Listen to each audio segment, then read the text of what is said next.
ಒಬೆಸಿಟಿಗೆ main reasons ಏನು ಅಂತ ಕಾರಣಗಳು ಏನು ಬರುತ್ತೆ ಅಂತ ಒಂದ್ ಕಡೆ ನಾವು ಇತ್ತೀಚಿನ ದಿನಗಳಲ್ಲಿ ಎಕ್ಸರ್ಸೈಸ್ ಮಾಡ್ತಿಲ್ಲ.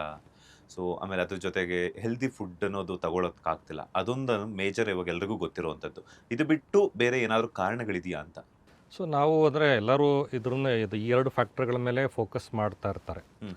ಸೊ ಅಂದರೆ ಜನರಲಾಗಿ ಇದು 2 ಫ್ಯಾಕ್ಟ್ರಿ ಇರಬಹುದು ಅನ್ನೋ ಥರದಲ್ಲೂ ಕೂಡ ಯೋಚನೆ ಮಾಡ್ತಾ ಇರ್ತಾರೆ. ಹ್ಮ್.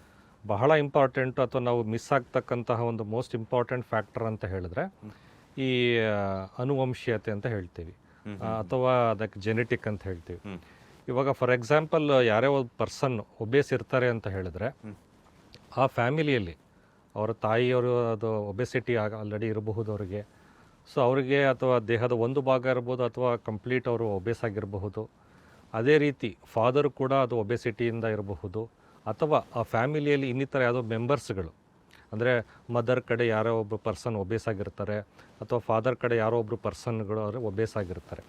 ಸೊ ಇಲ್ಲಿ ಭಾಳ ಇಂಪಾರ್ಟೆಂಟ್ ಅಂದರೆ ಈ ಅನುವಂಶೀಯತೆ ಜೀನ್ಸ್ ಇದೆಯಲ್ಲ, ಇದು ಒಂಥರ ಡಿಕ್ಟೇಟ್ ಮಾಡುತ್ತೆ. ಸೊ ಅವರು ಅಂದರೆ ಹೆಚ್ಚಿನ ಫುಡ್ ತೊಗೊಳ್ತಾ ಇಲ್ಲ ಅಂತ ಇಟ್ಕೊಳ್ಳೋಣ, ಕಂಟ್ರೋಲಲ್ಲಿ ಇರ್ತಾರೆ ಅಂತಲೇ ಇಟ್ಕೊಳ್ಳೋಣ, ಆದರೂ ಅವ್ರು ಒಬೇಸ್ ಆಗ್ತಾ ಇರ್ತಾರೆ. ಅವರಿಗೆ ಅದೇ ಕನ್ಫ್ಯೂಸ್ ಆಗ್ತಾ ಇರ್ತಾನೆ, ಇಷ್ಟೆಲ್ಲ ನಾನು ಡಯಟು ಮಾಡ್ತಾ ಇರ್ತೀನಿ, ಎಕ್ಸಸೈಸು ಮಾಡ್ತಾ ಇರ್ತೀನಿ, ಆದರೂ ಯಾಕೆ ನನ್ನ ಕಂಟ್ರೋಲಿಗೆ ಸಿಗ್ತಾ ಇಲ್ಲ ಇದು, ಅಥವಾ ಯಾಕೆ ಕಡಿಮೆ ಆಗ್ತಾ ಇಲ್ಲ.